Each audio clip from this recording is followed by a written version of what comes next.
Arikkuttan and Bruce Lee. എങ്ങാനും ഞാൻ നായകനായാലോ, ഞാൻ പിന്നെ സംഭവല്ലേ. റൈസിംഗ് സൂപ്പർ സ്റ്റാർ എന്നുള്ളൊരു ടാഗ് തരുമായിരുന്നു സഞ്ജുവിന് കുനാച്ചൊക്കെ ഇറങ്ങിയ ടൈമില്. എന്തോ ഭാഗ്യത്തിന് അവനത് അറിഞ്ഞില്ല.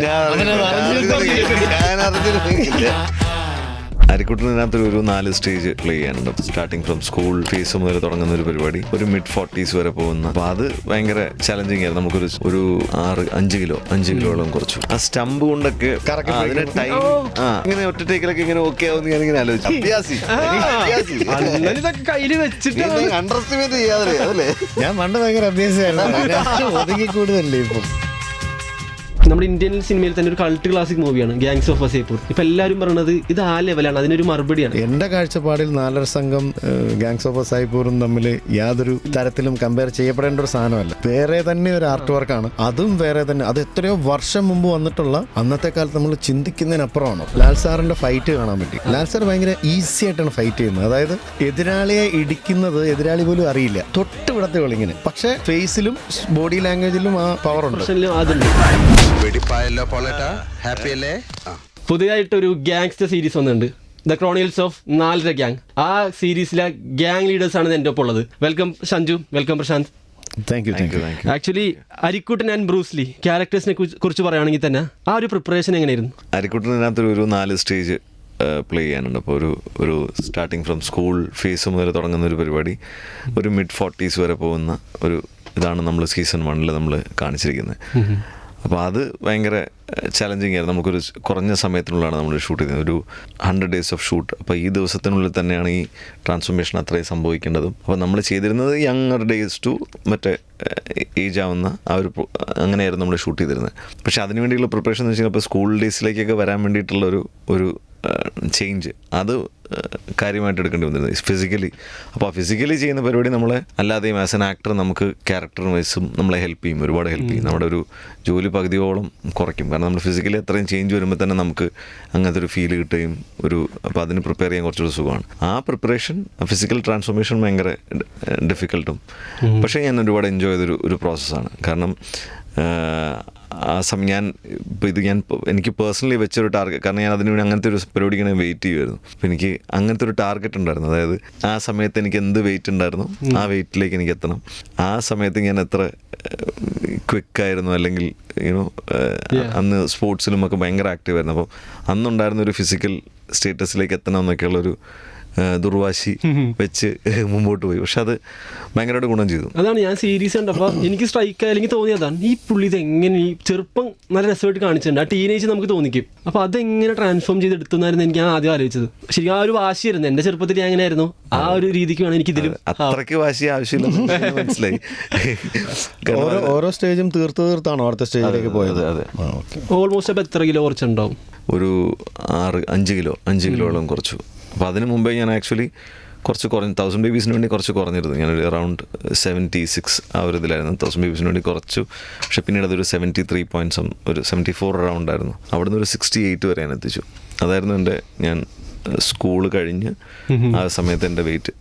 അപ്പോൾ ഞാൻ അവിടേക്ക് എത്തിച്ചു. ആ റീലാണ് ഇപ്പോൾ ആക്ച്വലി കുറച്ച് ട്രെൻഡിങ് ആയി വരുന്നുണ്ടായിരുന്നു, ഇങ്ങനെ ബോഡി മാസ് ചെക്ക് ചെയ്ത്. അതെ. ഇനിയിപ്പോൾ ആ സമയത്താണ് എനിക്ക് ഏറ്റവും കൂടുതൽ കുറ്റബോധം തോന്നിയതും തീരെ ഇഷ്ടമില്ലായ്മ ഇവനോട് തോന്നിയായിട്ടും. കാരണം ഒരു പരിപാടിക്കും പുള്ളിയെ കിട്ടത്തില്ല. 11 മണിക്ക് ജിമ്മിൽ പോകണം രാവിലെ. പുള്ളി 11 മണി തൊട്ട് ഒരു 1 മണി 1:30 വരെ സഞ്ജുവിനെ ഒരു പരിപാടിക്കും കിട്ടത്തില്ല. എന്നാ പിന്നെ വല്ലതും കഴിക്കാമെന്ന് വെച്ചാലോ?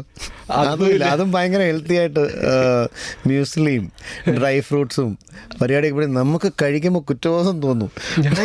എന്നോട് ചെയ്യാനൊരു ചതിയല്ലേ? അല്ല, എനിക്ക് അങ്ങനെ തോന്നേണ്ട ഒരാവശ്യമില്ല. കാരണം ഞാൻ ഈ കൊച്ചച്ഛൻ, അമ്മാവൻ, അളിയൻ വേഷങ്ങൾ ചെയ്തു പോകുന്ന ഒരാളാണ്. എനിക്ക് അത്യാവശ്യം വണ്ണവും കുടവേറും ഒക്കെ ഉള്ളത് നല്ലതാണ്. പക്ഷെ ഇത് കാണുമ്പോൾ എനിക്കാണെങ്കിൽ ചില്ലറ ആരോഗ്യ പ്രശ്നങ്ങൾ, ഡയബറ്റിക് ആണ്. അപ്പം ഞാൻ ഡയറ്റിൽ കുറേ കാര്യങ്ങളൊക്കെ കെയർ ചെയ്യണ്ടല്ലോ. എനിക്ക് ഈ ഒരു കെയർ ഒന്നും ഇല്ല. ഇത് കാണുമ്പോൾ ചേടാ ഇനി ഇവൻ്റെ കൂടെ നടന്നാൽ ശരിയാവത്തില്ലല്ലോ. പിന്നെ അത് മാത്രമല്ല, ഞാൻ നമ്മൾ ചെയ്തുകൊണ്ടിരിക്കും, നമ്മൾ ഡയറ്റൊക്കെ ചെയ്തുകൊണ്ടിരിക്കും, മറ്റുള്ളവർ ക്ലാസ് കൊടുക്കും. ഇങ്ങനെയൊക്കെ നടന്നാൽ മതി, ഇതെന്തായി കാണിക്കുന്നത്, അത് ശരിയല്ല. അത് കഴിച്ചാൽ ഇത്രയും പ്രശ്നം, ഇത്രയും ഇത് കലറി കയറും, മറ്റേത് കഴിച്ചാൽ അത്രയും പ്രശ്നമാണ്. പക്ഷെ അത് കഴിഞ്ഞ് പ്രശാന്തേട്ടനും ജിമ്മും പരിപാടിയൊക്കെ ആയിട്ട് അന്ന് തുടങ്ങി പുള്ളി. എനിക്ക് വീഡിയോ ഒക്കെ അയച്ചു തരും, കണ്ടോടാ ഇന്ന് ഭയങ്കര പരിപാടി നമുക്കും പറ്റൂടാ. ബ്രൂസ്ലിക്ക് വേണ്ടി ആക്ച്വലി എന്നെ ഒരിക്കലും ആരും കാസ്റ്റ് ചെയ്യാത്ത ഒരു ടൈപ്പ് ഓഫ് റോളാണ് ബ്രൂസ്ലി. കാരണം ഇയാള് ബ്രൂസ്ലി കുങ്ഫു ആണ്, ഇയാൾ കരാട്ടയാണെന്ന് തോന്നുന്നു എന്നൊക്കെ പറയുന്ന, ഇയാൾ അവിടുത്തെ ഒരു ലോക്കൽ ഗുണ്ടയാണ്. ഇയാൾക്ക് ബാക്ക്ഗ്രൗണ്ട് സപ്പോർട്ടുകളൊന്നുമില്ല. അപ്പോൾ രാഷ്ട്രീയക്കാരുടെ സപ്പോർട്ടില്ല, മുതലാളിമാരുടെ സപ്പോർട്ടില്ല. ഇയാൾക്ക് വേണ്ടി ഇയാളുടെ ഇഷ്ടത്തിന് ഇയാൾക്ക് ശരിയല്ലെന്ന് തോന്നുന്ന കാര്യങ്ങളിൽ ഇടപെട്ട് ഇയാൾ ഗുണ്ടയായി മാറിയാണെന്നാണ് ഞാൻ സ്ക്രിപ്റ്റിലൂടെ മനസ്സിലാക്കിയത്. പക്ഷേ ഇയാൾ കരാട്ടക്കാരനാണ്, ഇയാൾക്ക് ആ ഡിസിപ്ലിൻ ഉണ്ട് ഇയാളുടെ ലൈഫിൽ, ഇയാൾ ഫൈറ്റ് ചെയ്യുന്നത് ആ സ്റ്റെപ്സിലാണ്. അപ്പോൾ ഇതൊരിക്കലും എൻ്റെ ഒരു ശാരീരിക രീതി വെച്ചിട്ടോ എൻ്റെ രൂപം വെച്ചിട്ടോ ആരും ഒരിക്കലും എന്നെ കാസ്റ്റ് ചെയ്യാത്ത ഒരു ക്യാരക്ടറാണ് പ്രശാന്ത് എനിക്ക് വേണ്ടി വെച്ചത്. അപ്പോൾ അതിലെനിക്കൊരു ഉത്തരവാദിത്വം തോന്നി. അപ്പോൾ പ്രശാന്തനോട് ചേട്ടാ ഇത് ഇങ്ങനെയാണ്, ഇതിങ്ങനെ സ്പെസിഫിക് ആണ് ഇയാളുടെ ഓരോ കാര്യങ്ങളും, ഇയാൾ വളരെ അൺപ്രഡിക്റ്റബിൾ ആണ് ഓഡിയൻസിൻ്റെ കാഴ്ചപ്പാടിൽ, ഇയാൾ ഇന്ന കാര്യങ്ങൾ ചെയ്യണം, ഇങ്ങനെ ആയിരിക്കണം ഇയാളുടെ മൂവ്മെൻറ്റ്. അപ്പോൾ അതിന് ചേട്ടൻ കുറച്ച് ട്രെയിനിങ്ങും പരിപാടിയൊക്കെ എടുക്കണം. ഞാൻ പറഞ്ഞു ഓക്കെ, എന്ത് ചെയ്യാൻ. സഞ്ജുവിന് ഇതൊരു ഓപ്പർച്യൂണിറ്റി ആയിട്ട് സഞ്ജു പറഞ്ഞ പോലെ, അതായത് അങ്ങനത്തെ ബോഡി ട്രാൻസ്ഫോർമേഷൻ അദ്ദേഹം ഭയങ്കര പാഷനേറ്റ് ആയിട്ട് ചെയ്ത പോലെ എനിക്കും ആദ്യമായിട്ട് ഇങ്ങനെ ഒരു ഓപ്പർച്യൂണിറ്റി കിട്ടുന്നു, ഫൈറ്റൊക്കെ പഠിച്ചിട്ട് ചെയ്യാം എന്നൊക്കെ പറഞ്ഞു. പക്ഷേ ആ ദിവസങ്ങളിലെ തിരക്ക് കാരണം എനിക്ക് ഇവരൊക്കെ ചെയ്ത് അത്രയൊന്നും എനിക്ക് ഇവർക്ക് ത്രൂ ഔട്ട് കുറേ ഫൈറ്റ്സ് ഉണ്ട്. അപ്പോൾ ഇവർ 10-20 ദിവസം ചെയ്തിട്ടുണ്ടെങ്കിൽ ഞാൻ ആകെ പോയത് 2-3 ദിവസമാണ് അവിടെ. പക്ഷേ ശ്രാവണും ടീമും ആ 3 ദിവസം എന്നെ ശരിക്കും അവർ ഇതിൻ്റെ പരിപാടികളൊക്കെ കാണിച്ചു തന്നു. പിന്നെ നമ്മുടെ മനസ്സിലൊരു ആഗ്രഹമുണ്ടല്ലോ ഇത്രയും വർഷമായിട്ട്. ഞാൻ 22ാമത്തെ വയസ്സിൽ സിനിമ വന്ന ആളാണ്. എനിക്ക് ഫൈറ്റ് ചെയ്യാനൊരു അവസരം കിട്ടുന്നത് തന്നെ ഇത്രയും വർഷങ്ങൾക്ക് ശേഷമാണ്. അപ്പം ഇത്രയും കാലം ഉള്ളിൽ കിടന്ന ആഗ്രഹങ്ങൾ നമ്മളെ കൊണ്ട് ഇതൊക്കെ ചെയ്യിപ്പിച്ചു എന്ന് വേണം പറയാൻ. ഞാനും ഇതിൻ്റെ സീരീസിൻ്റെ പ്രിവ്യൂവിനാണ് ഞാൻ ഇതിൻ്റെ ഫൈനൽ റിസൾട്ട് കാണുന്നത്. കാരണം ഷൂട്ട് ചെയ്ത് ഡബ് ചെയ്തിട്ട് പോയിട്ട് പിന്നെ ഞാനിത് കണ്ടിട്ടില്ല. ഇത് ഷൂട്ട് ചെയ്തിട്ട് 2 വർഷത്തോളമായി. ഫൈനൽ റിസൾട്ട് കണ്ടപ്പോൾ ബ്രൂസ്ലിയുടെ എൻട്രിക്കൊക്കെ തിയേറ്ററിൽ എല്ലാവരും കൈയടിക്കുകയും പ്രിവ്യൂവിന് എൻ്റെ മകൻ ഉൾപ്പെടെ വിസിലടിക്കുകയും ചെയ്തപ്പോൾ എനിക്കൊരു സന്തോഷം വന്നു. കാരണം അവർക്കൊന്നും അതിനുള്ളൊരു സാധ്യതയും കിട്ടാൻ സാധ്യതയില്ല. കാരണം എൻ്റെ ഒരു അടിക്ക് കൈയടിക്കുക, എൻ്റെ ഒരു അടിക്ക് വിസിലടിക്കുക എന്ന് പറയുന്നത് എൻ്റെ മക്കൾക്ക് കിട്ടാൻ സാധ്യതയില്ലാത്തൊരു കാര്യമായിട്ടാണ് ഞാൻ കണ്ടേക്കുന്നത്. അപ്പോൾ അത് വന്നപ്പോൾ തന്നെ ഞാൻ ചാർജായി. ഞാൻ കൃഷ്ണാനന്ദനോട് പറഞ്ഞു ഇനിയിപ്പം ആരെന്ത് പറഞ്ഞാലും എനിക്ക് കുഴപ്പമില്ല, എൻ്റെ ലൈഫിലെ വേറൊരു ആഗ്രഹം കൂടെ സാധിച്ചു. ഞാൻ ഹാപ്പിയാണ്. അതൊക്കെ നമ്മുടെ ആക്ഷൻ കൊറിയോഗ്രാഫേഴ്സ് ശ്രാവണും ടീമിൻ്റെയും അവരങ്ങനെയാണ് അതിനെ ഡിസൈൻ ചെയ്തത്. നമ്മളത് ചെയ്യുമ്പോൾ നമ്മൾ പഠിച്ചിട്ട് ചെയ്യുന്നതാണെന്ന് തോന്നരുത് എന്നെൻ്റെ മനസ്സിലുണ്ടായിരുന്നു. നാച്ചുറലി ഇയാൾ അതൊക്കെ പിന്നെ നമ്മളത് ചെയ്തു. ഞാൻ പിന്നെ സംഭവമല്ലേ. പക്ഷേ ഇത് ഞങ്ങള് ഈ ഫൈറ്റ് നമുക്ക് റിഹേഴ്സൽ കുറച്ച് ദിവസം ഉണ്ടായിരുന്നു. അപ്പം അതിന്റെ വീഡിയോ ട്രെൻഡിങ് ആണ്. ഇനി ഇയാൾ എടുത്ത് പറയാനല്ലേ, അതാണ് അടുത്ത ചോദിക്കാവുന്നത്. ഒരു വീഡിയോ അത് കഴിഞ്ഞ് ഷൂട്ടിന് വന്ന സമയത്ത് നമ്മൾ കുട്ടിക്കാനത്താണ് ഷൂട്ട് ചെയ്യുന്നത്. അപ്പം അന്ന് പ്രശാന്തേട്ടൻ്റെ മുഖം അന്നത്തെ പരിപാടി മൊത്തം ഈ പ്രശാന്തേട്ടൻ്റെ പരിപാടികളാണ്. അപ്പോൾ പുള്ളി ആ 2-3 ദിവസമേ വന്നുള്ളൂ. അപ്പം മുഖത്ത് എനിക്ക് കണ്ടിട്ട് എക്സ്പ്രഷൻ കണ്ടിട്ട് പുള്ളി വളരെ കൂളാണെന്ന് തോന്നുകയും എന്നാൽ ഉള്ളിൽ നല്ലപോലെ ടെൻഷൻ ഉണ്ടെന്നുള്ളൊരു സാധനമാണ് എനിക്ക് കിട്ടിയത്. അപ്പോൾ ചോദിച്ചു എന്താ ഓക്കെ അല്ലേ? അപ്പോൾ ചോദിച്ചു ഓക്കെ ഇങ്ങനെയൊക്കെ കാണിച്ചിട്ട് പുള്ളി പോയി. പക്ഷെ നല്ല ടെൻഷൻ ഉണ്ടായിരുന്നു. സത്യമായിട്ട് എനിക്കൊരു ടെൻഷനും ഇല്ല. എനിക്ക് അങ്ങനത്തെ ടെൻഷനേ ഇല്ല. എന്നാൽ പക്ഷെ കണ്ടാൽ നമുക്ക് അങ്ങനെ തോന്നും കേട്ടോ. അത് കാരണം പുള്ളി എന്നിട്ട് ഭയങ്കര ഇങ്ങനെയൊക്കെ നടക്കുക. കാരണം പതിവ് പോലെയുള്ള ഒരു മാനറസം അല്ല ഞാൻ കണ്ടത്. പക്ഷേ അവിടെ ഫൈറ്റ് ചെയ്യുന്ന സമയത്ത് വളരെ കൂളായിട്ട് അതിനകത്ത് ആ സ്റ്റമ്പ് കൊണ്ടൊക്കെ ഒരു സംഭവമൊക്കെ ഉണ്ട്. ആ ടൈമിംഗ് ഒക്കെ ആ സമയത്ത് അപ്പം ഞാൻ വെച്ചു ശരി അതെങ്ങനെ ശരി ഇതിങ്ങനെ ഒറ്റ ടേക്കിലൊക്കെ ഇങ്ങനെ ഓക്കെ ആവുമെന്ന് ഞാനിങ്ങനെ ആലോചിച്ചു. അതൊക്കെ കറക്കി എടുത്തതൊക്കെ മറ്റേ ഇങ്ങനെ വന്നപ്പോൾ അങ്ങനത്തെ ഒരു പരിപാടിയൊന്നും ഇല്ലായിരുന്നു. പുള്ളി അതിനിടയിൽ കൂടെ ഓഹോ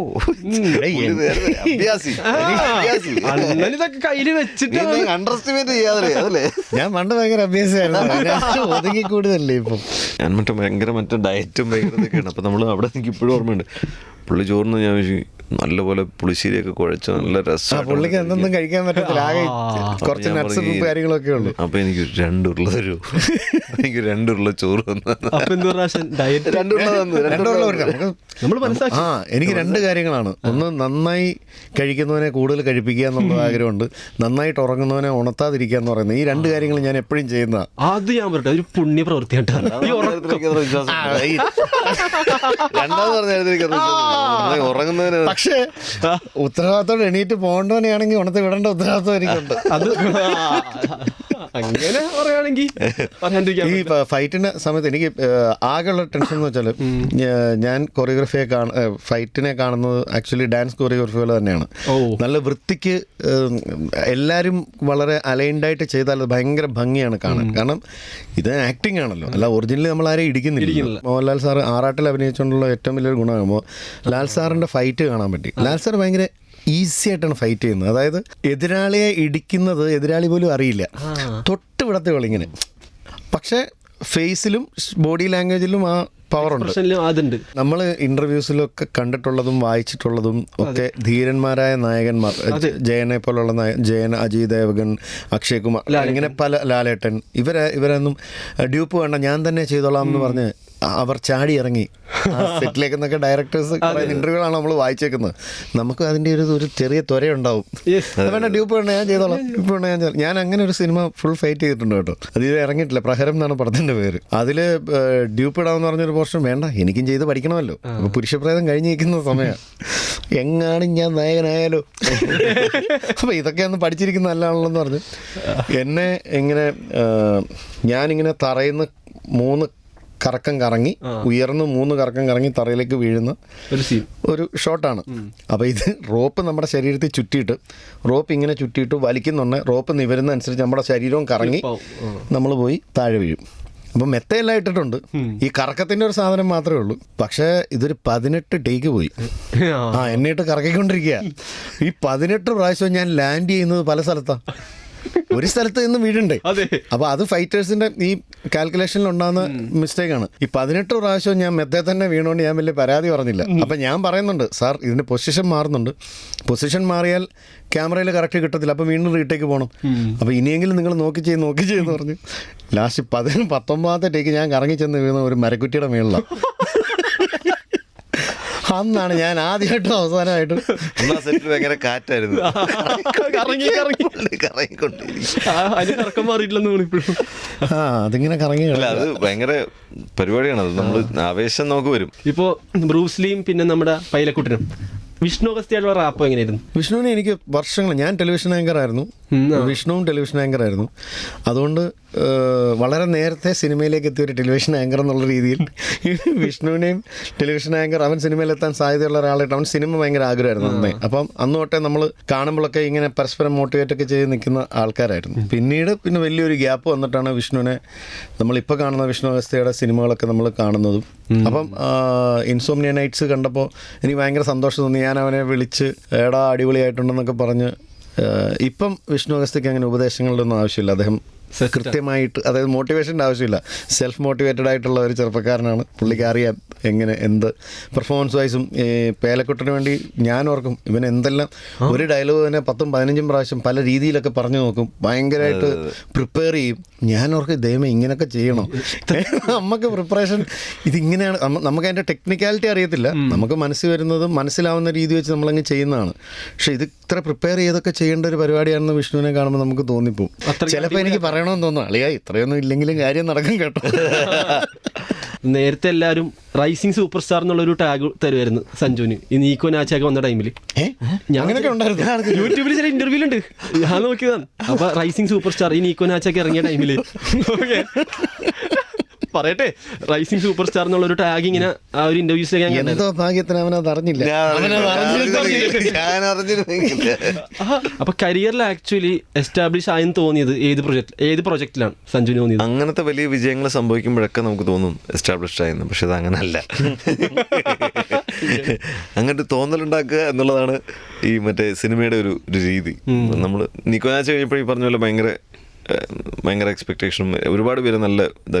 പക്ഷെ അത് എല്ലാം അങ്ങനെ മെറ്റീരിയലൈസ് ആയി വരണമെന്നില്ല. നമുക്ക് അതിൻ്റെതായ എല്ലാവർക്കും ഓരോ റൂട്ടുണ്ട്. ഇപ്പം ഒരാൾ ചിലപ്പോൾ ഒരു സിനിമയിൽ തന്നെ പെട്ടെന്ന് അങ്ങനെ കയറി അങ്ങ് പോകുമായിരിക്കും. ചിലപ്പോൾ ഒരു 2-3 സിനിമകൾ കഴിയുമ്പോഴത്തേക്കും കയറി പോകും. ചിലർക്ക് കുറേ സമയമെടുക്കും. അപ്പോൾ എല്ലാവർക്കും ഒരു റൂട്ടായിരിക്കത്തില്ല. അപ്പം എൻ്റെ റൂട്ട് ഇതാണ്, എനിക്ക് ടൈം എടുത്തിട്ടുണ്ട്. അപ്പോൾ അതിനുശേഷം ഇപ്പോൾ 1983 സംഭവിച്ചു. 1983 സംഭവിച്ചപ്പോഴും ഞാൻ വിചാരിച്ചു ഓക്കെ ആസ് എൻ ആക്ടർ ഞാൻ, പക്ഷേ എനിക്ക് പേഴ്സണലി എനിക്ക് തോന്നിയത് ആസ് എൻ ആക്ടർ ഞാൻ ഒന്ന് എസ്റ്റാബ്ലിഷ് ആവാൻ സാധ്യതയുള്ളത് 1983 ശേഷമാണെന്ന് തോന്നി. പക്ഷേ അപ്പോഴും അങ്ങനെയല്ല, കാരണം അതിനകത്ത് ഈ പറഞ്ഞ 2-3 ഫേസ് ഉണ്ട്. അപ്പോൾ അത് നന്നായി ചെയ്തു എന്ന് പലരും പറയുകയൊക്കെ ചെയ്തു. അപ്പോൾ നമ്മൾ ഭയങ്കര ആഗ്രഹിച്ചു. പക്ഷേ അവിടുന്ന് നമ്മൾ ഈ പറയുന്ന പോലെ സ്ട്രഗിൾ ഇങ്ങനെ തുടർന്നുകൊണ്ടേയിരിക്കും. അതൊരു ലോങ് പ്രോസസ്സാണ്. അപ്പോൾ എനിക്കതൊരു ലോങ് പ്രോസസ്സായിരുന്നു. ആൻഡ് അന്ന് ഞാൻ ആഗ്രഹിച്ചാണ് എനിക്കിതുപോലെ ഡിഫറെൻറ്റ് ഫേസസ് ചെയ്യുന്ന കഥാപാത്രങ്ങൾ.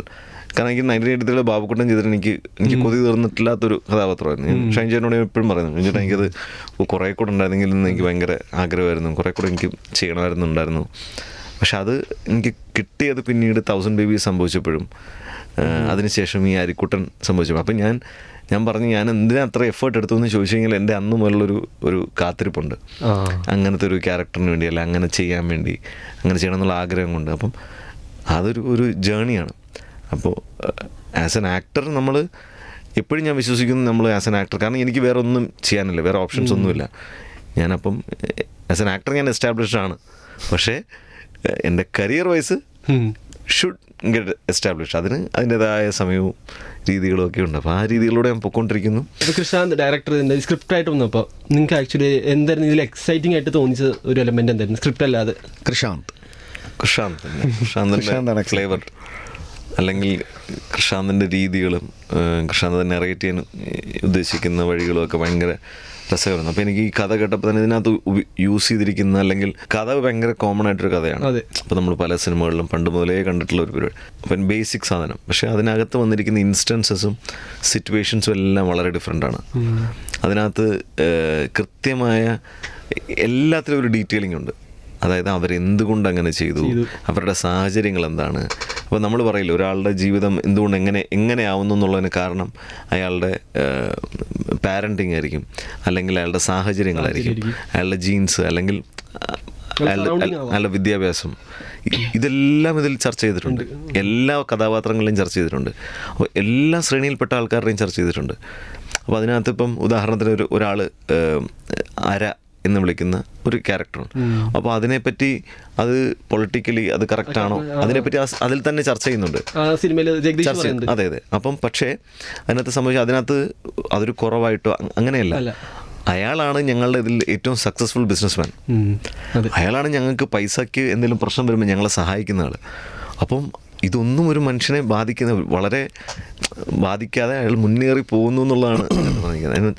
അത് ഭയങ്കര രസകരമായിട്ട് എല്ലായിടത്തും അത് കൃഷാന്ത് യൂസ് ചെയ്തിട്ടുണ്ട്. അപ്പോൾ ഇതിനകത്തുള്ള സാഹചര്യങ്ങളെന്ന് വെച്ച് കഴിഞ്ഞാൽ ഇപ്പം ഇവരുടെ വളർച്ചയുടെ പാതയിൽ വരുന്നതാണ്.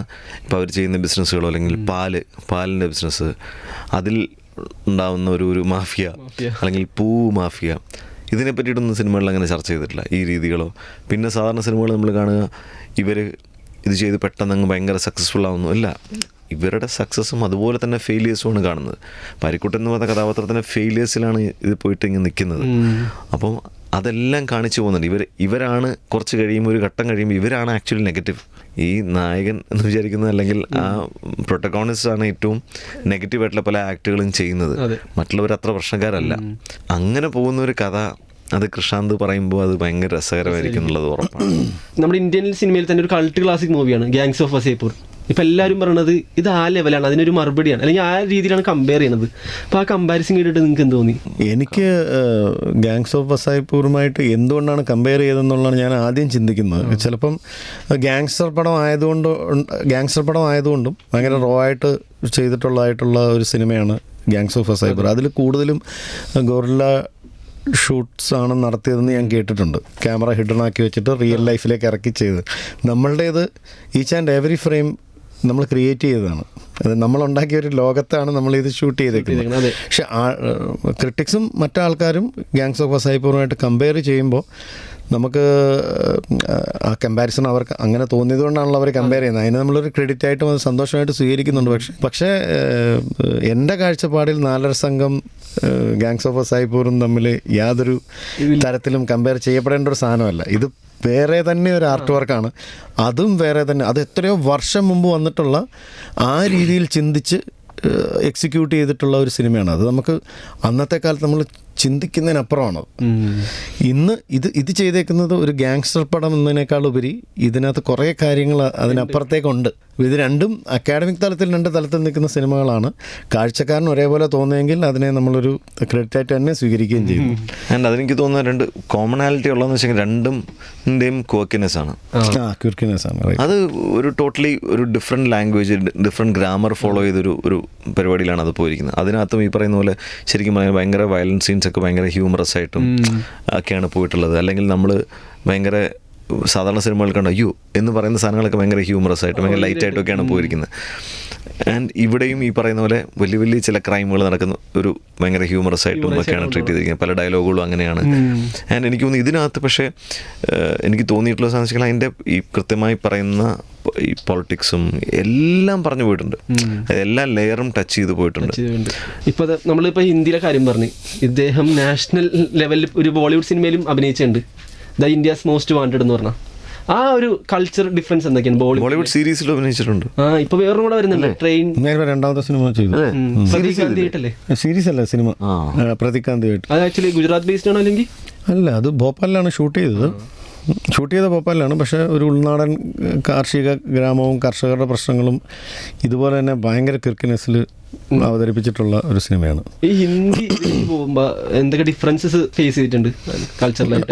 ഓരോ ഇൻഡസ്ട്രിക്കും അതിൻ്റെ ആയിട്ടുള്ള ഡിഫറൻസുകളുണ്ട്. പക്ഷെ പ്രോസസ്സ് എല്ലാം ഒരുപോലെയാണ്. ഞാൻ ഇന്ത്യാസ് മോസ്റ്റ് വാണ്ടഡ് ചെയ്തപ്പോൾ എനിക്കുണ്ടായ അനുഭവം ഞാനിപ്പം സുമിത് പുരോഹിത്തിൻ്റെ ഈ സിനിമ ചെയ്തപ്പോൾ ഉണ്ടായ അനുഭവം തമ്മിൽ ഭയങ്കര വ്യത്യാസമുണ്ട്. അത് ടു മച്ച് ഓഫ് ഗ്ലാമർ ആയിരുന്നു. അതായത് ഓരോരുത്തരുടെയും പേരെഴുതി വെച്ച റൂമുകൾ, ക്യാരവനുകൾ, ഷെഡ്യൂളൊക്കെ അയച്ചു തന്ന് കൃത്യസമയം ഇങ്ങനെ കൊണ്ടുപോയി അവിടെ കൊണ്ടുപോയി നിർത്തി, ഇത് ഭയങ്കര ഹൈരാർക്കികളൊക്കെ ഉള്ള ഭയങ്കര ബോളിവുഡ് ഗ്ലാമർ നമ്മൾ പ്രതീക്ഷിച്ച പോലെ അങ്ങനത്തെ ഒരു സിനിമയായിരുന്നു ഇന്ത്യാസ് മോസ്റ്റ് വാണ്ടഡ്. പക്ഷേ എല്ലാവരും ഡൗൺ ടു എർത്ത് ആൾക്കാരാണ്. എല്ലാവരോടും നന്നായിട്ട് ഇടപെടുകയും അങ്ങനത്തെ ഇവിടുത്തെ എല്ലാം ഇതുപോലത്തെ തന്നെ. പക്ഷേ ഇപ്പം ഞാൻ ഈ സിനിമ ചെയ്യാൻ പോയപ്പോൾ it was almost like A family. എല്ലാവരും ഒന്നിച്ചിരുന്ന് ഡിസ്കസ് ചെയ്ത് എങ്ങനെ ഇംപ്രൂവൈസ് ചെയ്ത് ചെയ്യുന്ന ഇപ്പം നമ്മുടെ മലയാള സിനിമകളൊക്കെ നടക്കുന്ന പോലെ തന്നെ ആ ചേഞ്ചസ് 8 വർഷം കൊണ്ട് 2018 ആ സിനിമ.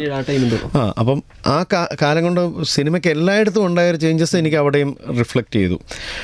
നമ്മൾ ഇവിടുത്തെ പോലെ തന്നെ ഇവിടെയും നമ്മൾ എല്ലാവരും കൂടെ ഇരുന്ന് ഡിസ്കസ് ചെയ്ത് പല കാര്യം, ഒരു സീനൊക്കെ എല്ലാവരും കൂടെ ഡിസ്കസ് ചെയ്ത് നമുക്ക് അങ്ങനെ ചെയ്താലോ ഇങ്ങനെ ചെയ്താലോ എന്ന് ഡയറക്ടർ ഉൾപ്പെടെ ഡിസ്കസ് ചെയ്യുന്നതെന്ന് പോലെ തന്നെയാണ് അവിടെ ഞാനിപ്പോൾ ഈ സിനിമ ചെയ്തപ്പോഴും എനിക്ക് കാണാൻ കഴിഞ്ഞത്. ഇപ്പോൾ ഈ പ്രോജക്റ്റ് ചെയ്യുമ്പോൾ ക്രോണിക്കിൾസ് ഓഫ് നാലര ഗ്യാങ് ചെയ്യുമ്പോൾ കൊൽക്കത്തയിലെ ഗ്യാങ്ങിനെ ഓർത്തായിരുന്നു സഞ്ജു? കൊൽക്കത്തയിൽ സഞ്ജുവിൻ്റെ ഗ്യാങ് കൊൽക്കത്തയിലൊന്നുമല്ല. സഞ്ജു എവിടെ നിന്ന് തുടങ്ങിയാന്നാ? സഞ്ജുവിൻ്റെ ഗ്യാങ്ങുകളെ ഓച്ചിറയിൽ നിന്ന് തുടങ്ങി തൃശ്ശൂരിലെത്തി, തൃശ്ശൂരിൽ നിന്ന് പിന്നെ ഇവിടെ പോയി പിന്നെ കൊൽക്കത്ത. ഗാങ്സ് ഓഫ് തൃശ്ശൂരും ഗാങ്സ് ഓഫ് ഓച്ചിറയും കഴിഞ്ഞിട്ടാണ് കൽക്കട്ടയിൽ പോകേണ്ട ഏറ്റവും വലിയ ഗുണം എന്താണെന്ന് വെച്ചാൽ ഞാൻ സഞ്ജുവിനെ ആദ്യമായിട്ട് പരിചയപ്പെടുന്നത് ഞങ്ങളൊരു ടെലിവിഷൻ ചാനലിന് വേണ്ടി ഒരു 1 hour സിനിമ ചെയ്തു. ആ സിനിമയുടെ ഒരു പോർഷൻ ഫുള്ള് കൽക്കട്ടയിലാണ് ഷൂട്ട് ചെയ്തത്. അപ്പോൾ അതിനകത്ത് കുറേ ക്യാരക്ടേഴ്സ് കൽക്കട്ട ബംഗാളി പറയുന്നുണ്ട്. അപ്പോൾ അന്ന് ഇത്രയും ബംഗാളികൾ കേരളത്തിലില്ല. അപ്പോൾ ബംഗാളി ഭാഷ പറയാൻ പറ്റുന്ന 1-2 പേരെ വേണം. അങ്ങനെ നോക്കിയപ്പോഴാണ് സഞ്ജുവിൻ്റെ വൈഫും 2 പേർക്കും ബംഗാളി, 2 പേര് വരുന്നു. സഞ്ജു നിന്ന് ആണുങ്ങൾക്കെല്ലാം പല ശബ്ദത്തിൽ സഞ്ജു ബംഗാളി ഭാഷ ഡബ് ചെയ്തു. സഞ്ജുവിൻ്റെ വൈഫ് നന്നായിട്ട് പാടുകയും ചെയ്യും, പാട്ടുകാരി കൂടിയാണ് പുള്ളിക്കാരി. ഇതുപോലെ ഫീമെയിൽ ക്യാരക്ടേഴ്സിന് കൊടുക്കുകയോ ഹമ്മിങ് ഒക്കെ പാടിയിട്ടില്ല. ഉള്ളൊരു പാട്ടും അതിൽ യൂസ് ചെയ്തു. അങ്ങനെയാണ് സഞ്ജുവിനെ പരിചയപ്പെടുന്നത്. കൽക്കട്ട ബാക്ക്ഗ്രൗണ്ട് കൊണ്ട് മാത്രം ഞങ്ങൾ തമ്മിലുള്ള ബന്ധം അവിടെ നിന്ന് തുടങ്ങുന്നതാണ്. കൽക്കത്തയിൽ അത് ഞാൻ ചെയ്ത ആദ്യ പടത്തിന്റെ ആ ഡബ് ചെയ്ത പടത്തിന്റെ അസോസിയേറ്റ് ഡയറക്ടേഴ്സാണ് പ്രശാന്ത് അലക്സാണ്ടർ, ജിയോ ബേബി. അപ്പൊ അങ്ങനെ ഒരു ബന്ധം തുടങ്ങിയതാണ്. പക്ഷെ ഞങ്ങൾ പിന്നെ ഒരുമിച്ച് വർക്ക് ചെയ്തിട്ടില്ല. പിന്നെ ഞങ്ങൾ ഒരുമിച്ച് വർക്ക് ചെയ്യുന്ന തേരെന്ന് പറഞ്ഞ സിനിമയിൽ 2021. അതിനുശേഷം സഞ്ജുമോൻ നായകനായി നീക്കോ ഞാച്ചയിലേക്ക് പോന്നു.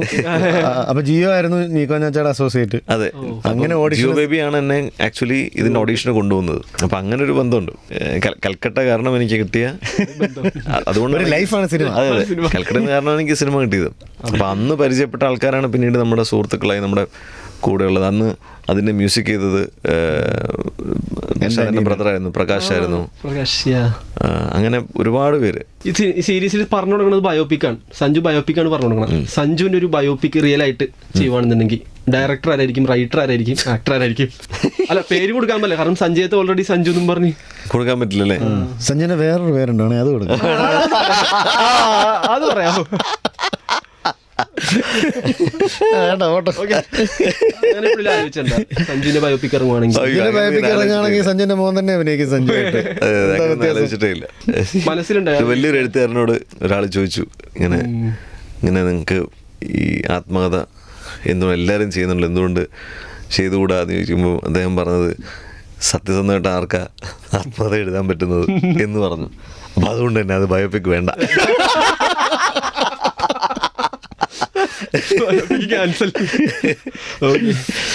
ലെജൻസ് ആയിട്ടുള്ള ഒരു റാപ്പോ ഇന്ദ്രൻ സാർ ആയിക്കോട്ടെ, ജഗദീഷ് സാർ ആയിക്കോട്ടെ, ഇദ്ദേഹത്തിന് എന്തെങ്കിലും പഠിച്ചായിരുന്നു ആ സെറ്റിന്റെ ടൈമിലും വർക്ക് ചെയ്തപ്പോഴും? പിന്നെ അവിടെ ഞാൻ പഠിച്ചുകൊണ്ടിരിക്കുകയാണ്. നീ പഠിച്ചത് മതി, ആവശ്യത്തിനൊക്കെ ആയി. ഈ ഇന്ദ്രൻ ചേട്ടൻ്റെ കൂടെ വർക്ക് ചെയ്യുന്നത് ഭയങ്കര രസമുള്ള എക്സ്പീരിയൻസ് ആയിരുന്നു. ഭയങ്കര രസമുള്ളൊരു ഹ്യൂമനാണ്. നമ്മൾ ഒരു സീൻ ചെയ്യുന്ന സമയത്ത് നമുക്ക് ഭയങ്കര കൺവിക്ഷൻ തരും. ഇപ്പം നമ്മൾ നേരത്തെ പറഞ്ഞ പോലെ ഇപ്പം ഒരു ഡയറക്ടർ എങ്ങനെയാണ് അതുപോലെ ആക്ടർ നന്നാവുന്ന പറഞ്ഞ പോലെ നമ്മുടെ കൂടെ നിൽക്കുന്ന ആക്ടേഴ്സിൻ്റെ ഒരു എനർജി നമുക്ക് എപ്പോഴും കിട്ടും. അത് ഭയങ്കര രസമായിട്ട് തരുന്നൊരു മനുഷ്യനാണ് ഇന്ദ്രൻ ചേട്ടൻ. ഇന്ദ്രൻ ചേട്ടൻ അങ്ങനെ നമ്മുടെ അടുത്ത് പെരുമാറുമ്പോൾ, അച്ഛനായിട്ട് പെരുമാറുമ്പോൾ നമുക്ക് ആ വാത്സല്യം തോന്നും. പുള്ളി നമ്മുടെ അടുത്ത് ബിഹേവ് ചെയ്യുന്ന രീതികളിൽ ആ സംഭവം നമുക്ക് ഫീൽ ചെയ്യും. അത് ഭയങ്കര സട്ടിലാണ്, ഒട്ടും ഭയങ്കര ഓർഗാനിക്, ഭയങ്കര രസമാണ്. പക്ഷേ എന്നാൽ ഭയങ്കര പ്രകടമായിട്ട് അങ്ങനെയൊന്നല്ല പറയുന്ന രീതിയിലും എല്ലാത്തിലും ഉണ്ട്. അപ്പോൾ അതിനകത്ത് തന്നെ കുളിപ്പിക്കുന്ന ഒരു സീനൊക്കെ ഉണ്ട്. ആ സീനിലൊക്കെ എനിക്ക് ഭയങ്കരമായിട്ട് നമുക്ക് ഭയങ്കര സ്നേഹം ഫീൽ ചെയ്യും. ഭയങ്കര സ്നേഹത്തോടു കൂടിയാണ് ചെയ്യുന്നത്. അത് നല്ലൊരു എക്സ്പീരിയൻസ് ആയിരുന്നു അദ്ദേഹത്തിനോട് വർക്ക് ചെയ്തത്. ആൻഡ് ഓൾസോ ജഗദീഷ് ചേട്ടനിലേക്ക് വരുമ്പം, ജഗദീഷ് ചേട്ടൻ ഓരോ സീനിലും ഇങ്ങനെ എന്തൊക്കെ ചെയ്യാം, അതിങ്ങനെ ചെയ്യാം, അതങ്ങനെ ചെയ്യാം, അത് വേണ്ട, ഇതിങ്ങനെ പറഞ്ഞാലോ എന്നിങ്ങനെ. അപ്പം നമ്മളും എപ്പോഴും അജയിലായിരിക്കണം. അല്ലെങ്കിൽ എന്താണെന്ന് വെച്ച് കഴിഞ്ഞാൽ ആ ഗിവൻ്റെ കറക്റ്റ് ഇതായിരിക്കത്തില്ല. അപ്പോൾ ജഗദീഷ് ചേട്ടൻ ഒരു സാധനം ചെയ്തതിൻ്റെ ഇടയ്ക്ക് വേറൊരു സാധനം പറയും. അപ്പം നമ്മൾ അതിന് പ്രോപ്പറായിട്ട് നമ്മളും എപ്പോഴും സെറ്റായിട്ട് നിൽക്കണം. അപ്പോൾ ആ ഗിവൻ്റേക്ക് ഭയങ്കര രസമാണ്. ഞാൻ പിന്നെ പ്രശാന്ത് അലക്സാണ്ടർ പുള്ളി. പക്ഷേ ഇപ്പം എന്ന് വെച്ച് കഴിഞ്ഞാൽ ഞാൻ മനസ്സിലാക്കിയത് കഴിഞ്ഞ കുറച്ച് കാലമായിട്ട് ഈ ഭയങ്കര ഇതിൻ്റെ ഈ കളികളിങ്ങനെ മനസ്സിലായുണ്ട്. അപ്പോൾ എനിക്ക് പലപ്പോഴും തോന്നി ചിലപ്പോൾ ഒന്നും ചെയ്യാനില്ലാത്ത ചില സീനുകളൊക്കെ കാണും. അവിടെ എന്തെങ്കിലുമൊക്കെ ചെറുതായിട്ടൊക്കെ ഒന്ന് ചെയ്ത് കളയും പുള്ളി. അവിടെ ചെറിയൊരു പരിപാടി ചെയ്തിട്ടിട്ട് അങ്ങ് പോവുകയും, അപ്പോൾ അത് കൊള്ളാം കേട്ടോ എന്നാരെങ്കിലും പറയിപ്പിക്കുന്ന ചില പരിപാടികൾ പുള്ളി എവിടെ നിന്നൊക്കെ ഒപ്പിച്ചുകൊണ്ട് വരാറുണ്ട്. അത് എവിടെ നിന്ന് സ്ഥിരമായിട്ട് പുള്ളി കൊണ്ടുവരാറുണ്ട്. ജാവയിൽ ഇവർ ഇത്രയും പേര് നടന്നു വരുന്നു, മാസീന നടന്നു വരുന്ന സ്ഥാനത്തിനകത്ത് ഒരു ഡോറിനകത്ത് ഇങ്ങനെ വരുന്നത്, അത് ആ ഷോട്ടുണ്ട്. ആ ഷോട്ടിൽ ഇങ്ങനെ വരുന്ന സമയത്ത് പ്രശാന്തേട്ടൻ മാത്രം ഇങ്ങനെ നടന്ന് കയറി വന്നിട്ട് ഇങ്ങോട്ടൊരു നോട്ടം നോക്കിയിട്ടുണ്ട്. ഇങ്ങോട്ടൊരു നോട്ടം, ക്യാമറയ്ക്ക് ഓപ്പോസിറ്റ് നാട്ടാരെ പാട്ട് അതൊരു. അപ്പോൾ ഞാൻ ചോദിച്ചു, അത് കൊള്ളാമല്ലോ, അത് ഞാൻ അന്നേരം കിട്ടത് എനിക്ക് മനസ്സിലായത് പരിപാടി വർക്കാവും. അങ്ങനെ ഒരു സാധനത്തിൻ്റെ ഒരു സ്വാഗിന് വേണ്ടി അത് വളരെ ഈസിയാണ് ചെയ്യാൻ. ഒരു 10-20 കൊല്ലം മെയിൻ ആൾക്കാരുടെ പുറകിൽ നിന്ന് അഭിനയിച്ച് വന്നാൽ മതി. അപ്പം നമുക്ക് ഇതെല്ലാം കിട്ടും. കാരണം ആൾക്കാർ നമ്മളെ ഒന്ന് നോക്കാൻ വേണ്ടി നമ്മൾ എന്തെല്ലാം പരിപാടികൾ ചെയ്ത് കൂട്ടിക്കൊണ്ടിരിക്കും. അത് ഇതൊക്കെ ഔട്ട് ഓഫ് ഡെസ്പറേഷൻ വരുന്ന പല പരിപാടികളാണ്. പക്ഷെ ഇതിന് ഒരു കണക്കുണ്ട് കേട്ടോ. ഔട്ട് ഓഫ് ഡെസ്പറേഷനിൽ നമ്മൾ ഇതൊന്ന് ചെയ്ത് കാണിച്ചേക്കാമെന്ന് വെച്ചിട്ട് നമ്മൾ ഫ്രണ്ടിൽ നിൽക്കുന്ന ആൾക്കാരുടെ പെർഫോമൻസിനെ, മുന്നിൽ നിൽക്കുന്ന ആൾക്കാരുടെ പെർഫോമൻസിനെ ഡിസ്റ്റർബ് ചെയ്യുന്ന രീതി, അതായത് അവരുടെ പെർഫോമൻസിനെ ഡിസ്റ്റർബ് ചെയ്യുന്ന രീതി എന്നുള്ളതല്ല. ഓഡിയൻസ് കാണുമ്പോൾ സംവിധായകൻ ഉദ്ദേശിക്കുന്ന മുന്നിൽ നിൽക്കുന്ന ആൾക്കാർ പറയുന്ന കാര്യങ്ങളും ചെയ്യുന്ന ആൾക്കാരും ഓഡിയൻസ് കാണണം എന്നുള്ളതാണ്. പുറകെ നിൽക്കുന്നവൻ അമിതമായിട്ട് ചെയ്താൽ നമ്മുടെ കണ്ണ് പുറകെ നിൽക്കുന്ന, അപ്പോൾ അത് അത്ര വരരുത്. ഇതൊരു ബ്ലെൻഡിൽ പോകണം. രണ്ടാമതോ മൂന്നാമതോ കാണുമ്പോൾ നമ്മളെ കണ്ടാൽ മതി. ഒരു ക്യാപ്ഷൻ അല്ലെങ്കിൽ ഒരു ഡിസ്ക്രിപ്ഷൻ ഞാൻ കണ്ടതാണ്, observe life to bring life and art. Prashanthan recent observe ചെയ്ത 3 കാര്യങ്ങൾ എന്താണെന്ന് വെച്ചാൽ എന്തൊക്കെയായിരിക്കും? ഒബ്സർവ് ചെയ്യുന്നുണ്ടാവും, ഒബ്സർവ് ചെയ്തിട്ടുണ്ടാവും, അത് ഉള്ളിൻ്റെ ഉള്ളിൽ കിടക്കുന്നുണ്ടാവും. അത് ഒരാവശ്യം വരുമ്പോൾ അറിയാതെ ഇത് പുറത്തോട്ട് വരികയാണ്, കോൺഷ്യസ് ആയിട്ടോ അൺകോൺഷ്യസ് ആയിട്ടോ പുറത്തോട്ട്. അപ്പം ഞാൻ എന്നെ ഒബ്സർവ് ചെയ്തപ്പോൾ എനിക്ക് മനസ്സിലായൊരു കാര്യം അതാണ്. ഇതൊന്നും എൻ്റെ മിടുക്കായിട്ട്, കാരണം ഞാൻ അതിന് ട്രെയിൻഡ് അല്ല, ഞാൻ അതിന് പഠിച്ചിട്ടില്ല. പഠിച്ചിട്ടുള്ള ആൾക്കാർക്ക് അവർ പഠിച്ച ടെക്നിക്സ് യൂസ് ചെയ്യാം. ഇപ്പം നമ്മളൊരു എസ്സേ എഴുതാൻ പോകുമ്പോൾ ആ വിഷയത്തെപ്പറ്റി പഠിച്ചിട്ടുണ്ടെങ്കിൽ നമ്മൾ ആ പഠിച്ച കാര്യങ്ങളാണ് അതിനകത്ത് പോയിൻ്റ് ബൈ പോയിൻ്റ് അണ്ടർലൈൻ ഇട്ട് മാർക്ക് ചെയ്ത് എഴുതി പോവുക. അത് പഠിക്കാത്തൊരുതം പോയാൽ അവൻ അനുഭവത്തിൽ നിന്ന് കിട്ടിയിട്ടുള്ള സാധനങ്ങൾ വെച്ചിട്ട് അവൻ ചിലപ്പോൾ ചില സാധനങ്ങൾ അണ്ടർലൈൻ ചെയ്യുമായിരിക്കും. അത് പഠിച്ചവൻ അണ്ടർലൈൻ ചെയ്ത സ്ഥലത്തായിരിക്കില്ല നമ്മൾ അണ്ടർലൈൻ ചെയ്തത്. അപ്പം നമ്മൾ ഒബ്സർവ് ചെയ്തിട്ടുള്ള കാര്യങ്ങൾ വെച്ചിട്ടായിരിക്കും നമ്മൾ ആ എസ്സേ എഴുതുക. എന്ന് പറഞ്ഞ പോലെയാണ് ഞാൻ എൻ്റെ ലൈഫിനെയും കരിയറിനെയും കാണുന്നത്. ഞാൻ ചെയ്തത് ഒന്നും എൻ്റെ അല്ല, മറ്റു പലയിടത്തു നിന്നും കിട്ടിയിട്ടുള്ളതായിരിക്കും. എൻ്റേതായിട്ട് പുറത്തു വന്നിട്ടുള്ളതെല്ലാം മറ്റു പലതുമാണ്, മറ്റു പലരുടേതുമാണ്, അതെ. മറ്റു പല സന്ദർഭങ്ങളുടേതുമാണ് എന്നുള്ളതാണ് ഞാൻ ഉദ്ദേശിച്ചത്. ഈ അടുത്ത് കണ്ട 3 കാര്യങ്ങൾ പറയാനൊക്കെ പറഞ്ഞാൽ 3 3000 3 ലക്ഷമോ സാധനങ്ങൾ കണ്ടിട്ടുണ്ടാവും. പക്ഷെ അത് എടുത്ത് പറയാൻ നമുക്കറിയത്തില്ല. സാഹചര്യം പറയട്ടെ അല്ലേ മോനെ, അതല്ലേ സിംബിളിസം. ഈ ഒബ്സർവേഷൻ ഭയങ്കര ബ്യൂട്ടിഫുൾ ആയിട്ടുള്ള, നമുക്ക് പല ആൾക്കാരിൽ നിന്നും പല സാധനങ്ങളിൽ നിന്നും നമ്മൾ കാണുന്ന കാര്യങ്ങളിൽ നിന്നൊക്കെ ഒരു ഒബ്സർവേഷൻ നമുക്ക് ഭയങ്കര, ഇപ്പം എനിക്ക് ഏറ്റവും സുഖം തോന്നിയിട്ടുള്ള സംഭവമാണ് ഈ വെറുതെ ഇരിക്കുന്ന പരിപാടി. വെറുതെ ഇരിക്കുക അല്ലെങ്കിൽ എങ്ങോട്ടെങ്കിലും നോക്കി ഇങ്ങനെ ഇരിക്കുക. അപ്പം നമുക്ക് ഇപ്പം എനിക്കിപ്പം അങ്ങനെ ചില സാധനങ്ങൾ നോക്കുമ്പോൾ എല്ലാത്തിലും എനിക്ക് എന്തെങ്കിലുമൊക്കെ ചിലപ്പോൾ കാണാൻ പറ്റാറുണ്ട്. അപ്പം ഞാൻ എന്നിട്ട് അവസാനം അതിനെ പറ്റിയിട്ട് ഞാൻ ഗൂഗിളൊക്കെ ചെയ്ത് നോക്കി ഇതെന്താണിത്. കാരണം ഇപ്പം നമ്മളൊരു 2-3 സാധനങ്ങളിരിക്കുന്നു, അതിലെനിക്ക് എന്തെങ്കിലും റിലേറ്റ് ചെയ്ത് ചിലപ്പോൾ ഒരു മുഖമോ സാധനങ്ങളോ തോന്നും. സഞ്ജുവിന്റെ പടം വരകൾ കണ്ടിട്ടില്ലേ? അത് ഇൻസ്റ്റയിലൊക്കെ ഇട്ടിട്ടില്ലേ? നിർത്തിയത് സഞ്ജു എന്ത് സാധനം കിട്ടിയാലും അത് വെച്ചിട്ടൊരു പടം ഉണ്ടാക്കും. അപ്പം അങ്ങനെ നമുക്ക് എന്തെങ്കിലും തോന്നും.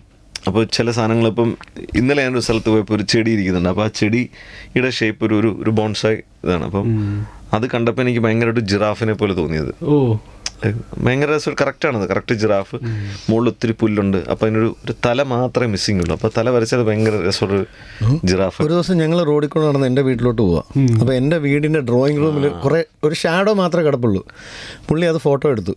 എന്നിട്ട് എന്നോട് പറഞ്ഞു, മറ്റേ കണ്ണ് പകുതി അടച്ച് നോക്കാന്ന് പറഞ്ഞ സാധനമില്ലേ, മറ്റേ അത് ചെയ്ത് നോക്കിയപ്പോൾ എൻ്റെ മുഖം എൻ്റെ വീട്ടിലെ ഷാഡോസിൽ. എനിക്കിപ്പോഴും ഓർമ്മ, അതായത് കഴിഞ്ഞ ഓണത്തിൻ്റെ തലേദിവസം. അപ്പം പുള്ളിയുടെ അവിടെ ഭയങ്കര പരിപാടിയാണ്, നാട്ടിൽ ഭയങ്കര ഗാനമേളയും പരിപാടിയൊക്കെ. അപ്പം അത് കഴിഞ്ഞ് തിരിച്ചു പോകുന്ന സമയത്ത് എനിക്ക് നാഗേന്ദ്രൻ ഇറങ്ങിക്കഴിഞ്ഞ സമയമാണ്. അപ്പം നാഗേന്ദ്രൻ ഇറങ്ങിക്കഴിഞ്ഞ സമയം ഞങ്ങൾ അത് കഴിഞ്ഞ് ഇങ്ങനെ പോകുമ്പോൾ ഇവരുടെ വീടിൻ്റെ മുമ്പിലൊരു ഇരുട്ടാണ്. അപ്പം ഒരു മാവുണ്ട് പോകണം. അപ്പം അതിന് തൊട്ട് മുമ്പ് ഒരു ബസ് എന്തോ കിടപ്പുണ്ട്, ഒരു സ്കൂൾ ബസ് എന്തോ കിടപ്പുണ്ട്. അപ്പം ആ സ്കൂൾ ബസ്സും പാസ് ചെയ്ത് ഞാൻ അങ്ങനെ പോകുമ്പോൾ പിന്നെ എനിക്ക് ഇവരുടെ ഡോറ് കാണാം. അപ്പം ഡോറിൻ്റെ മുമ്പിലേക്ക് അവരുടെ മുമ്പിൽ നിൽക്കുന്ന മരത്തിൻ്റെ ചില്ല ഇങ്ങനെ കിടപ്പുണ്ട്. അപ്പം ആ ഇലകൾ വെച്ച് ഫോമായ നമുക്കൊരു സിൽ ഔട്ട് ഇമേജ് പോലെ കാണും. അപ്പോൾ ഇവരുടെ ഡോറിൽ. അപ്പം ഞാൻ പെട്ടെന്ന് കണ്ട് അങ്ങനെ നിന്നു. ഞാൻ എന്നിട്ട് അതേ പൊസിഷനിൽ പോയി നിന്ന്, കാരണം അന്നേ അത് കിട്ടുള്ളൂ, പിന്നെ കിട്ടില്ല, അത് വേറൊരു സമയത്തും കിട്ടില്ല. ഞാൻ അങ്ങനെ നിന്ന് അത് ഫോട്ടോ എടുത്തു. അത് കറക്റ്റ് സൂം ചെയ്ത് വന്നപ്പോൾ അത് ഈ നാഗേന്ദ്രനിലെ സോമനെ പോലെ ഇരിക്കുന്നത്. സത്യം. അത് ഫോട്ടോ അത് കണ്ടെത്താൻ പറ്റുന്നൊരു കണ്ണെന്ന് പറഞ്ഞൊരു സാധനമില്ലേ. ഞാൻ വെറുതെ ചില ഷേപ്പുള്ള മേഘങ്ങൾ കണ്ടാൽ, മലകൾ കണ്ടാലൊക്കെ ഫോട്ടോ എടുത്ത് അയച്ചു വരുന്നു. നീ എന്തെങ്കിലും പടം ഉണ്ടാക്കണേ,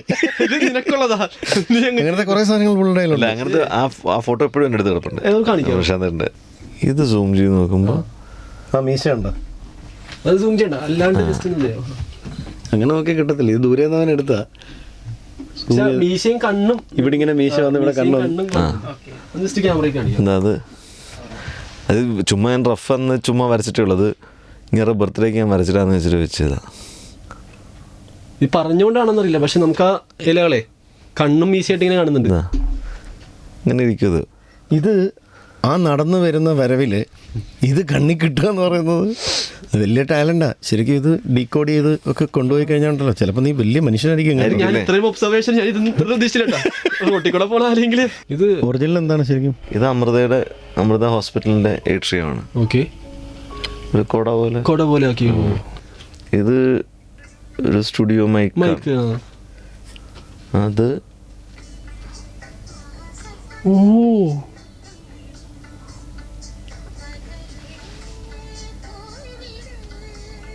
അങ്ങനെ വന്ന്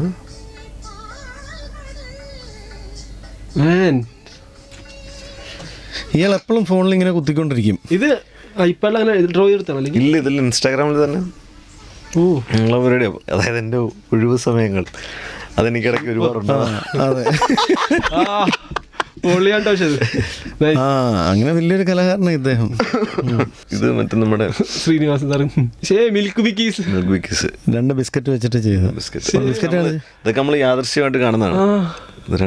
അത് നമ്മൾ പോലും അറിയാതെ ചിലപ്പോൾ ചില സമയത്ത് നമ്മൾ കണ്ട് നമ്മൾ അത് കൊള്ളാലോ എന്ന് തോന്നിപ്പോയി നമ്മൾ മതി ബിൽഡപ്പ് ഒത്തിരി. പിന്നെ അടുത്ത പ്രൊജക്ട്സ് ആയിക്കോട്ടെ, ഇനി വരുന്ന എല്ലാത്തിലും എല്ലാ ക്യാരക്ടേഴ്സും സഞ്ജുവിനെ അറിയപ്പെട്ടെ. അതുപോലെ തന്നെ പ്രശാന്ത് ഏട്ടൻ ലെജൻഡറി ആണ്. ഇനിയും ലെജൻഡറി ക്യാരക്ടറാണ്, ആർട്ടിസ്റ്റാണ്, ലെജൻഡാണ്. ഓരോ പ്രോജക്റ്റിലും അടുത്ത പ്രോജക്റ്റിലും ഞാൻ ഓരോ ഇന്റർവ്യൂവിന് വരുമ്പോൾ ഞാൻ തീരുമാനിക്കും ഞാൻ കുറച്ച് പക്വതയോടെ ഇരുന്ന് സംസാരിച്ച് തിരിഞ്ഞു പോകണം. അവസാനം ഞാൻ തന്നെ എന്നെ ട്രോളി. Thank you bro. Club FM 94.3 ton കണക്കിന് ഫൺ.